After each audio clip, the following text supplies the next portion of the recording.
మా latest videos కోసం మా ఈ తెలుగు న్యూస్ ఛానల్ సబ్స్క్రైబ్ చేసి గంట సింబల్ యాక్టివేట్ చేసుకోండి. రేపు మంగళవారం దశమి రోజు రాత్రికి వంటగదిలో ఇది పెడితే చాలు, తెల్లవారేసరికి ఇల్లంతా డబ్బుతో నిండిపోతుంది. వద్దన్నా డబ్బే డబ్బు. మంగళవారం నాడు మనం చేసే పనులను చాలా జాగ్రత్తగా చేయాలి. ఎందుకంటే ఈరోజు మనం ఏ పని చేసినా అది మళ్ళీ మళ్ళీ చేయాల్సి వస్తుంది. అంటే అది రిపీట్గా జరుగుతూనే ఉంటుంది. అందుకే పెద్దలు చెప్తూ ఉంటారు, మంగళవారం నాడు పొరపాటున కూడా అప్పులు చేయకూడదు అని. ఒకవేళ మీరు ఈరోజు ఎవరి దగ్గరైనా అప్పు తీసుకుంటే ఆ అప్పు తీరటం పక్కన పెడితే మళ్ళీ మళ్ళీ అప్పులు చేయాల్సిన పరిస్థితులు ఏర్పడతాయి.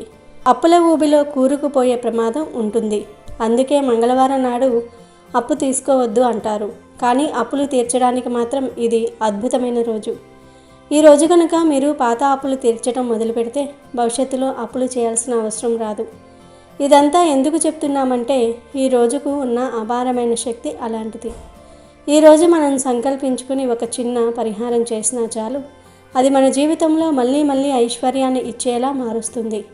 ముఖ్యంగా మంగళవారం రాత్రి పడుకునే ముందు మీ వంటగదిలో ఈ వస్తువులను పెడితే చాలు, తెల్లవారేసరికి మీ ఇంట్లో అద్భుతమైన మార్పులు చూస్తారు. మీ కష్టాలన్నీ పోతాయి, ఆర్థిక ఇబ్బందులు తొలగిపోతాయి, అష్టైశ్వర్యాలు సిద్ధిస్తాయి. ధనం అనేది వరదలా వచ్చి మీ ఇంట్లో పడుతుంది. సాక్షాత్తు ఆ లక్ష్మీదేవి అనుగ్రహం మీపై కలుగుతుంది. ఎవరైతే తీవ్రమైన ధన సమస్యలతో బాధపడుతూ ఉన్నారో, ఎంత సంపాదించినా చేతిలో రూపాయి కూడా నిలవటం లేదో, అప్పుల బాధతో సతమతమవుతూ ఉన్నారో, అలాంటి వారందరికీ పరిహారం ఒక రామబాణంలా పనిచేస్తుంది. మరి ఇంతకీ ఈరోజు రాత్రి వంటగదిలో ఏ వస్తువు పెట్టాలి, ఆ పరిహారం ఎలా చేయాలో ఇప్పుడు మనం ఈ వీడియోలో వివరంగా తెలుసుకుందాం. ఈ పరిహారం గురించి తెలుసుకునే ముందు మీకు ఈ సమాచారం నచ్చినట్లయితే వెంటనే ఈ వీడియోకి ఒక లైక్ చేయండి. మీ లైక్ మాకు ఎంతో ప్రోత్సాహాన్ని ఇస్తుంది. అలాగే కామెంట్ బాక్స్లో శ్రీమాత్రే నమః అని కామెంట్ చేయండి. సాక్షాత్తు అమ్మవారి నామాన్ని స్మరించటం వల్ల మనకు సగం ఫలితం అక్కడే లభిస్తుంది. ఇక ఆలస్యం చేయకుండా వీడియోలోకి వెళ్దాం. చాలామంది ఇళ్లలో ఎన్ని పూజలు చేసినా, ఎంత కష్టపడి పనిచేసినా ఆర్థికంగా ఎదగలేకపోతూ ఉంటారు. దానికి కారణం ఇంట్లో ఉన్న ప్రతికూల శక్తి లేదా వాస్తు దోషాలు కావచ్చు. ముఖ్యంగా వంటగది అనేది మన ఇంటికి గుండెకాయ లాంటిది. వంటగదిలో అన్నపూర్ణాదేవి కొలువై ఉంటుంది. వంటగది గనుక శుద్ధిగా వాస్తు ప్రకారం ఉంటే ఆ ఇంట్లో లక్ష్మీదేవి తాండవిస్తుంది. అందుకే ఈ పరిహారాన్ని మనం వంటగదిలోనే చేయాలి.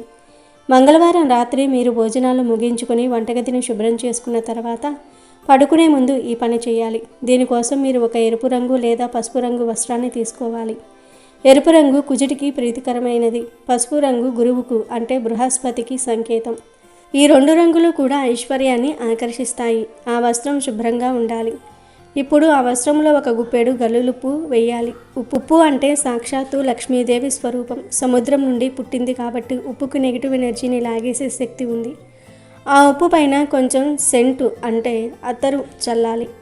మీరు ఏ ఫ్లేవర్ సెంట్ అయినా వాడుకోవచ్చు. సుగంధ పరిమళాలు ఎక్కడైతే ఉంటాయో అక్కడ లక్ష్మీదేవి నివాసం ఉంటుంది. అందుకే అత్తరు వాడటం చాలా ముఖ్యం. ఆ తర్వాత దానిపై 2 స్పూన్ల ధనియాలు వేయాలి. ధనియాలు అంటే ధనాన్ని ఆకర్షించేవి. ధనానికి మూలం ధనియాలు అని మన పూర్వీకులు చెప్తూ ఉంటారు. ఆ ధనియాల పైన 5 మిరియాలు వేయాలి. మిరియాలు మీ మీద ఉన్న దిష్టిని, మీ ఇంట్లో ఉన్న చెడు దృష్టిని తొలగించేస్తాయి. చివరిగా కొంచెం పసుపు, కొంచెం కుంకుమ వేయాలి. పసుపు, కుంకుమలు సౌభాగ్యానికి చిహ్నాలు. ఇప్పుడు వీటన్నిటిని కలిపి ఒక మూటలాగా కట్టాలి. ఆ మూట పైన కుంకుమతో శ్రీ అని రాయాలి. శ్రీ అంటే లక్ష్మీదేవి. ఆ మూట ఇప్పుడు ఒక శక్తివంతమైన యంత్రంలా మారిపోతుంది. ఇందులో మనం వాడిన ప్రతి వస్తువుకు ఒక విశిష్టత ఉంది. ఉప్పు దరిద్రాన్ని పోగొడితే అత్తరు అదృష్టాన్ని ఆహ్వానిస్తుంది. ధనియాలు ఐశ్వర్యాన్ని ఇస్తే మిరియాలు శత్రువుల నుండి, చెడు చూపు నుండి రక్షణ కల్పిస్తాయి. ఇక పసుపు, కుంకుమలు శుభాన్ని చేకూరుస్తూ ఉంటాయి. ఇలా సిద్ధం చేసుకున్న మూటను తీసుకుని వెళ్ళి మీ వంటగదిలో ఎవరికీ కనిపించిన చోట పెట్టాలి. అంటే ఏదైనా డబ్బా వెనుక కానీ లేదా అటక పైన కానీ ఎవరు దాన్ని ముట్టుకోకుండా, ఎవరి కంట పడకుండా ఉండేలాగా జాగ్రత్తగా ఉంచాలి. మంగళవారం రాత్రి పడుకునే ముందు ఈ మూటను అక్కడ పెట్టి మనసులో మీ కోరికను చెప్పుకోవాలి. తల్లి అన్నపూర్ణమ్మ, లక్ష్మీదేవి, మా ఇంట్లో ఉన్న ఆర్థిక ఇబ్బందులు తొలగిపోవాలి, అప్పుల బాధలు తీరిపోవాలి, మాకు ధనప్రాప్తి కలగాలి అని వేడుకోవాలి. ఇలా పెట్టిన మూటను వారం రోజుల పాటు అలాగే ఉంచాలి. అంటే వచ్చే మంగళవారం వరకు అది అక్కడే ఉండాలి. వారం రోజుల తర్వాత అంటే తర్వాతి మంగళవారం నాడు ఆ మూటను తీసి అందులో ఉన్న పదార్థాలను ప్రవహించే నీటిలో పారవేయాలి. ఒకవేళ మీకు దగ్గరలో చెరువులు లేదా నదులు లేకపోతే ఎవరూ తొక్కని చోట కానీ లేదా ఏదైనా చెట్టు మొదట్లో కానీ వేసేయవచ్చు. కానీ ప్రవహించే నీటిలో వేయటం అత్యంత ఉత్తమం. ఎందుకంటే మీ కష్టాలన్నీ ఆ నీటితో పాటు కొట్టుకుపోతాయని దీని అర్థం. ఈ పరిహారం చేయటం వల్ల ఎంతటి కష్టాలైనా సరే ఈ వారం రోజుల్లోనే మీకు మార్పు కనిపిస్తుంది. ఆశ్చర్యంగా మీకు రావాల్సిన డబ్బులు వస్తాయి. అప్పులు తీరడానికి కొత్త మార్గాలు కనిపిస్తాయి. మీరు అపర కుబేరులుగా మారిపోయే అవకాశం ఉంటుంది. అయితే ఈ పరిహారంతో పాటు వంటగదిలో కొన్ని నియమాలను కూడా పాటించాలి. వంటగది ఎప్పుడూ చిందరవందరగా ఉండకూడదు. ముఖ్యంగా రాత్రిపూట ఎంగిలి గిన్నెలు షింకులో ఉంచకూడదు. ఎంగిలి గిన్నెలు రాత్రిపూట అలా వదిలేస్తే లక్ష్మీదేవి ఆ ఇంట్లో రాదు సరిగదా. ఉన్న లక్ష్మి కూడా వెళ్ళిపోతుంది. వంటగది ఎప్పుడూ తూర్పు లేదా ఆగ్నేయ దిశలో ఉంచటం వల్ల శుభప్రదం జరుగుతుంది. వంట చేసేటప్పుడు ఎప్పుడూ సంతోషంగా చేయాలి. ఏడుస్తూనో కోపంతోనో వంట చేస్తే ఆ పరిహారం తిన్నవారికి కూడా ప్రతికూల ఆలోచనలు వస్తాయి.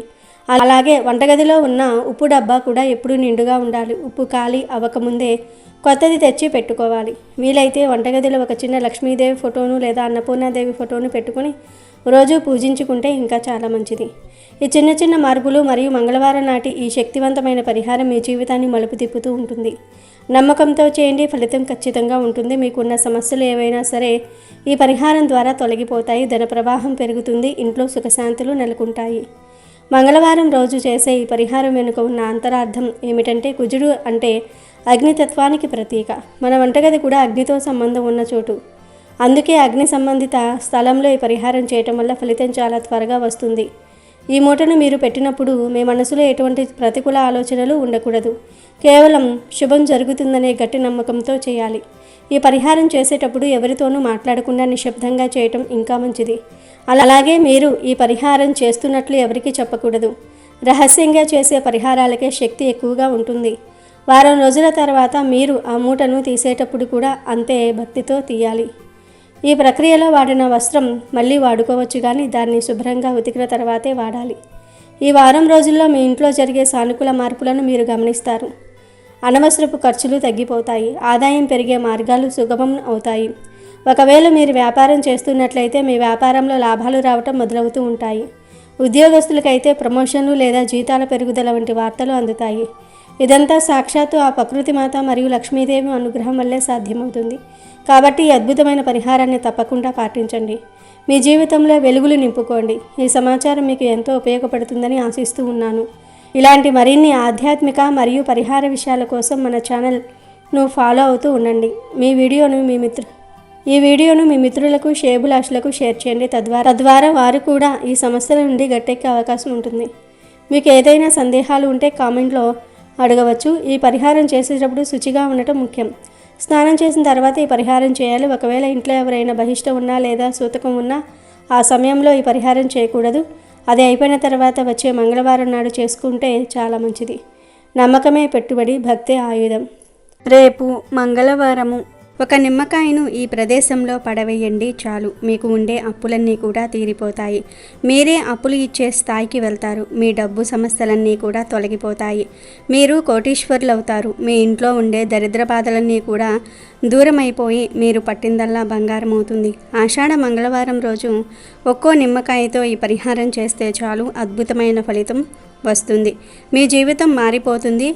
మీరు ఎదుర్కొంటున్న సమస్యల నుండి మీరు సులభంగా బయటకు రాగలుగుతారు. ఈ రోజుల్లో చాలామంది అప్పుల బాధల వలన ఎంతో ఇబ్బంది పడిపోతూ ఉన్నారు. చిన్న అప్పు చేసినా, పెద్ద అప్పు చేసినా అప్పు అప్పే. పేదవారు 1000 రూపాయలు అప్పు చేసినా అది వారికి పెద్ద భారంగానే ఉంటుంది.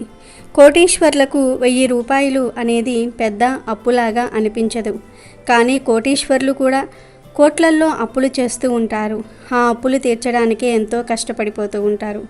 ఇలా పేదవారికి మరియు ధనవంతులకు అప్పులు అందరికీ ఉంటాయి. ఈ అప్పుల వలన ప్రతి మనిషి కూడా ఎన్నో ఇబ్బందులను, అవమానాలను ఎదుర్కొంటూ ఉంటాడు. మీకు ఎంత పెద్ద అప్పుల సమస్యలు ఉన్నా సరే మంగళవారం రోజు చక్కగా ఒక నిమ్మకాయతో ఈ పరిహారం చేస్తే చాలు, ఆ అప్పులన్నీ కూడా తీరిపోయి మీరే అప్పులు ఇచ్చే స్థాయికి వెళ్తారని పండితులు చెప్తూ ఉన్నారు. మరి ఈ మంగళవారం రోజు సాయంత్రం నిమ్మకాయతో ఏం చేస్తే అప్పుల నుండి బయటపడతారు అనే విషయాన్ని ఇప్పుడు మనం ఈ వీడియోలో వివరంగా తెలుసుకుందాం. అంతకన్నా ముందు బ్రాహ్మణుడిని బురిడి కొట్టించిన పెద్ద పులి కథను విందాం. ఫ్రెండ్స్, ఫస్ట్ అయితే కామెంట్ బాక్స్లో శ్రీమాత్రే నమః అని కామెంట్ చేయండి. అలాగే ఈ వీడియోకి ఒక లైక్ కొట్టి మా ఛానల్ని సబ్స్క్రైబ్ చేసుకోవటం మర్చిపోవద్దు. ఒకరోజు ఒక బ్రాహ్మణుడు తెల్లవారుజామున నదిలో స్నానం చేసేందుకు బయలుదేరాడు. ఇంకా పూర్తిగా తెల్లవారలేదేమో, అంతా మసక చీకటిగా ఉంది. అయితే అతనికి ఆ దారి అంతా కూడా కొట్టిన పిండే. రోడ్డు మీద రాళ్ళు రప్పలతో సహా మొత్తం తెలుసు. అందుకని అతను మామూలుగా వెలుతురులో నడిచినట్లుగా నడిచిపోతున్నాడు. ఊరు దాటి 4 అడుగులు వేశాడో లేదో ఒక గొంతు వినిపించింది. అయ్యా బ్రాహ్మణోత్తమ, దేవుడిలాగా వచ్చావు. దాహంతో నా నీరు పిడిసగట్టుకుపోతున్నది. కొంచెం సాయం చెయ్యి. ఒక్కసారి నన్ను బయటకు వదులు, నీకు పుణ్యం ఉంటుంది అని ఒక గొంతు వినిపించింది. బ్రాహ్మణుడు ఆగి నలుదిక్కులా కలియజూశాడు. శబ్దం దగ్గర నుండే వచ్చినట్లున్నది. చూస్తే ఏమున్నది, అక్కడ గ్రామస్తులు పెట్టిన బోనులో చిక్కుకుని ఉన్నది ఒక పెద్ద పులి. అప్పుడు బ్రాహ్మణుడు పులితో, పులి, నా దగ్గర బకెట్టు లేదు, కనీసం చెంబు కూడా లేదు నీకు నీళ్లు ఇచ్చేందుకు. నిన్ను వదిలేద్దాం అంటే ఊళ్ళో జనాలు ఇక నన్ను బ్రతకనివ్వరు. నువ్వు వాళ్ళ పశువులను లేక దూడలను చంపి తిని ఉంటావు. లేకపోతే అంతకంటే తుంటరి పని మరేదైనా చేసి ఉంటావు. అందుకనే వాళ్ళు నీ కోసం ఈ బోను పెట్టి వెళ్ళారు. లేకపోతే ఇంత శ్రమ ఎందుకు పడతారు? ఇంకో ప్రమాదం కూడా ఉంది. నిన్ను వదలగానే నువ్వు నా మీదికి దూకి నన్నే చంపి తినేస్తావు. అందుకని నన్ను క్షమించు నాయనా, నీకు నేను ఎలాంటి సాయము చేయలేను అన్నాడు బ్రాహ్మణుడు చాలా మర్యాదగా. అప్పుడు పులి, అయ్యయ్యో అలా అనకు, ఒట్టి వేసుకొని చెప్తున్నాను. నేను ఊళ్ళో వాళ్ళ పశువును ఒక్కదాన్ని కూడా చంపలేదు. నిజం దేవునికి తెలుసు. అంతెందుకు, చూస్తూ ఉండు. నన్ను చూడగానే గ్రామస్తులంతా నివ్వెరపోయి, అయ్యో దీనితో మాకేం పని అని నన్ను విడిచిపెట్టేస్తారు. అందుకనే కదా నేను అంటున్నది, నువ్వు నన్ను కాసేపు విడిస్తే నేను అలా వెళ్ళి కాసిన్ని నీళ్లు త్రాగి మళ్ళీ వచ్చి ఈ బోనులోనే కూర్చుంటానని. ఇక నీ భయం అది పూర్తిగా నిరాధారమే. పరమ పవిత్రుడమైన ఒక బ్రాహ్మణుడిని, అందునా నాకు సాయం చేసిన వాడిని చంపడానికి నేనేమైనా అంత తెలివి తక్కువ దాన్నా? నా అంతరాత్మ మీద ప్రమాణం చేసి చెప్తున్నాను, నేను నీకు ఎలాంటి అపకారము చేయను. నన్ను కాపాడు. నీది జాలిగుండె. నీ కళ్ళ ముందే ఒక మూగ ప్రాణి నిష్కారణంగా దాహంతో చచ్చిపోతే నీ ఆత్మ క్షోభించదా? నన్ను ఒక్కసారి బయటికి రానియ్యి చాలు, నీ మేలు మరువను అన్నది పులి. ఆ సరికి బ్రాహ్మణుడు బాగా మెత్తబడ్డాడు. మళ్ళీ బోనులోనికి వెళ్ళి కూర్చుంటానని మాట ఇస్తున్నది కదా, పాపం నోరులేని ప్రాణి దాహంతో చచ్చిపోతున్నది. కాసింత సాయం చేస్తాను. కష్టాల్లో ఉన్న ప్రాణులకు సాయం చేయాలని శాస్త్రం కూడా చెప్తున్నది అనుకుని అతను వెళ్ళి మెల్లగా బోను తలుపుకున్న గడియ తీశాడు. అంతే, మరుక్షణం ధడేల్మని తలుపును నెట్టుకుని బయటకు దూకింది పులి. ఒక్క ఊదుటున బ్రాహ్మణుడి మీద పడి పంజాతో అతని గొంతును పట్టుకొని, హహహ, నువ్వు చాలా మంచి బ్రాహ్మణుడివే కావచ్చు కానీ అత్యంత మూర్ఖుడివి. అందుకనే నా చేతికి చిక్కావు. ఇప్పుడు చక్కగా దైవ ప్రార్థన చేసుకో చివరిసారి. ఎందుకంటే ఇంకాసేపట్లో నేను నిన్ను తినబోతున్నాను. నిజంగా నాకు ఇప్పుడు దాహమే కాదు, విపరీతమైన ఆకలి కూడా వేస్తున్నది అన్నది పళ్ళు నూరుతూ. బ్రాహ్మణుడికి ఆ క్షణంలో తను చేసినది ఎంత మూర్ఖపు పనో అర్థమైంది. కానీ మొండిగా పులితో, ఛీ, నువ్వు ఒక పులివేనా? అసలు ఇంత దిగజారిన పులిని నేను ఇంతవరకు ఎప్పుడూ చూడలేదు. ఇచ్చిన మాట మీద నిలబడలేని నువ్వు పులివి ఎట్లా అవుతావు అని అన్నాడు. పులి కొంచెం దిగి వచ్చినట్టు, మీ మనుషులందరూ మా జంతువుల్ని, చెట్లను ఎంత హింసిస్తున్నారో లెక్కలేదు. అందుకని మీలాంటి వాళ్ళను ఏం చేసినా పాపం లేదు. ఇది నా ఒక్కదాని అభిప్రాయమే అనుకునేవు. కానే కాదు, అందరూ ఇదే చెప్తారు. కావల్స్తే ఇటు వచ్చేవాళ్ళు ఎవరైనా 5గురిని అడిగే అవకాశం ఇస్తాను నీకు. అడిగి చూడు. వాళ్ళల్లో ఏ ఒక్కరు నీ తరపున మాట్లాడినా నేను నిన్ను వదిలేస్తాను. అడుగు మరి అన్నది పులి కాలును కొంచెం వదులు చేస్తూ. బ్రాహ్మణుడు అందుకు ఒప్పుకొని దగ్గరలోనే ఉన్న మామిడి చెట్టును ఒకదాన్ని న్యాయం చెప్పమన్నాడు.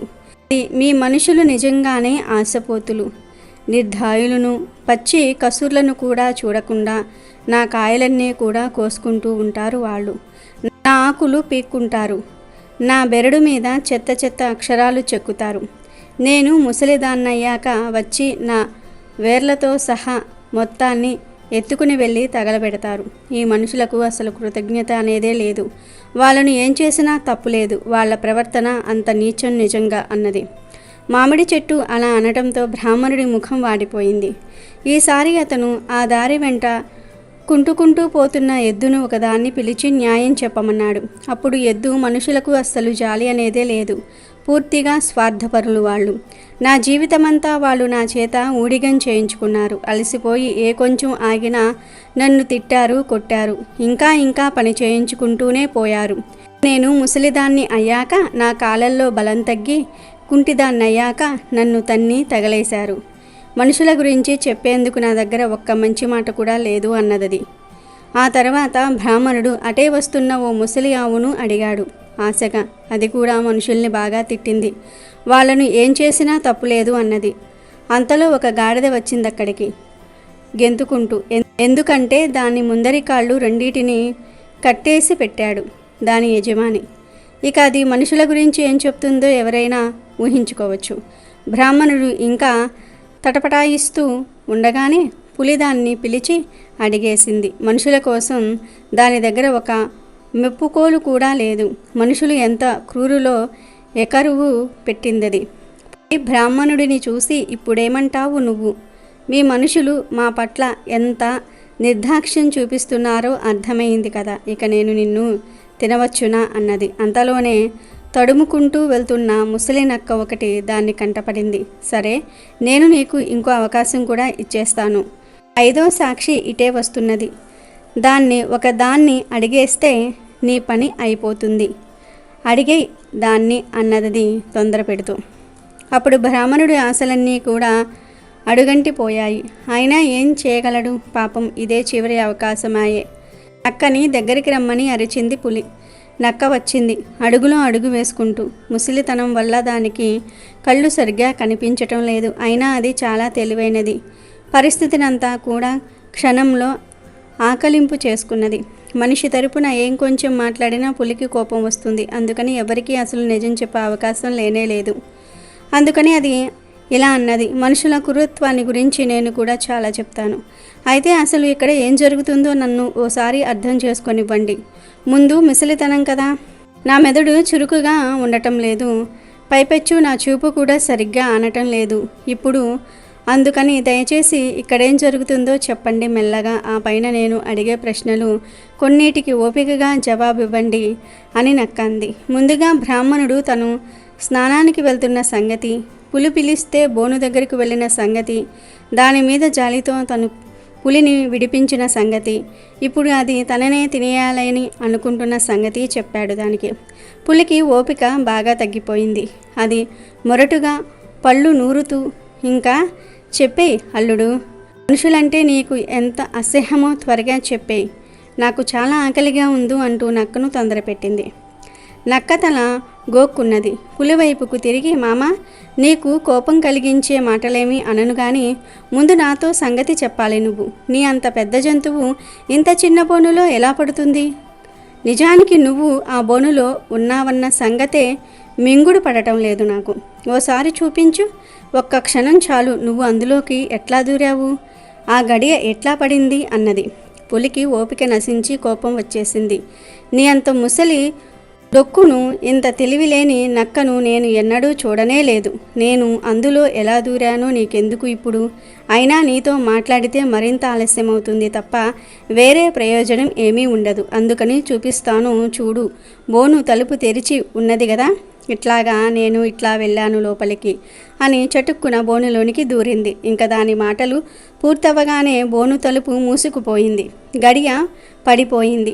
మాటలన్నీ గొంతుకు అడ్డం పడటంతో పులి కాస్త బెత్తరపోయింది. అక్క నవ్వుతూ బ్రాహ్మణుడి వైపుకు తిరిగి, ఇప్పుడు పో స్వామి, నువ్వు పోయి నీ స్నానం కానివ్వు అన్నది. బ్రాహ్మణుడు నక్కకు ధన్యవాదాలు అర్పించుకుంటూ బ్రతుకు జీవుడా అని పరుగు పెట్టాడు. వీడియోలోకి వస్తే అప్పులకు సంబంధించిన ఎటువంటి పరిహారాలను అయినా సరే మంగళవారం రోజు చేసుకుంటే చాలా అద్భుతమైన ఫలితాలు కలుగుతాయి. కనుక ఈ మంగళవారం రోజు తప్పక ఈ నిమ్మకాయ పరిహారం చేసి చూడండి. చాలా మంచి ఫలితాలు వస్తాయి. నిమ్మకాయలకు మన అప్పులను, మన కష్టాలను తొలగించే శక్తి ఉంది. అంతేకాదు నెగిటివ్ ఎనర్జీని, దృష్టిని తొలగించే శక్తి కూడా ఉంది. అందుకే పరిహార శాస్త్రంలో నిమ్మకాయకు ఎంతో ప్రాధాన్యతను ఇచ్చారు. ఇటువంటి శక్తులు కలిగిన నిమ్మకాయతో ఈ పరిహారం చేసుకున్నాం కనుక దరిద్ర బాధలు, అప్పుల బాధలు, సమస్యలు పోతాయి. అసలు ఏం చేయాలి అంటే ఏమీ లేదు. ఈ మంగళవారం రోజు సాయంత్రం 4 నుండి 7 గంటల మధ్యలో ఒక మంచి నిమ్మకాయను తీసుకోండి. అంటే మచ్చలు లేకుండా ఫ్రెష్గా ఉన్న నిమ్మకాయలను తీసుకోండి. ఈ పరిహారాన్ని ఖచ్చితంగా సాయంత్రం 4 నుండి 7 గంటల మధ్యలో మాత్రమే చేయాలి. వేరే టైంలో చేయకూడదు. ముందుగా అయితే నిమ్మకాయను తీసుకొని దానిని అడ్డంగా 2 ముక్కలుగా కట్ చేయండి. తర్వాత 6 యాలకులను తీసుకోండి. ఆ 6 యాలకులను నిమ్మకాయ మధ్యలో గుచ్చేయండి. అంటే ఒక్కో నిమ్మకాయ మీద 3 యాలకులు గుచ్చి ఆ తర్వాత ఈ 2 నిమ్మకాయ ముక్కలకు సాంబ్రాణి ధూపం చూపించండి. ఇప్పుడు ఈ 2 నిమ్మకాయ ముక్కలను 2 చేతుల్లో పట్టుకొని మీ పూజ గదిలో ఇష్టదైవం ఫోటో ముందు నిలబడండి. దేవుడా, నాకు బాగా అప్పుల సమస్యలు ఉన్నాయి. అప్పుల వాళ్ళు ఇబ్బంది పెడుతూ ఉన్నారు. నా అప్పులు తీరేలాగా చూడు దేవుడా. నేను కూడా అందరిలాగా సంతోషంగా ఉండేలాగా చూడు దేవుడా.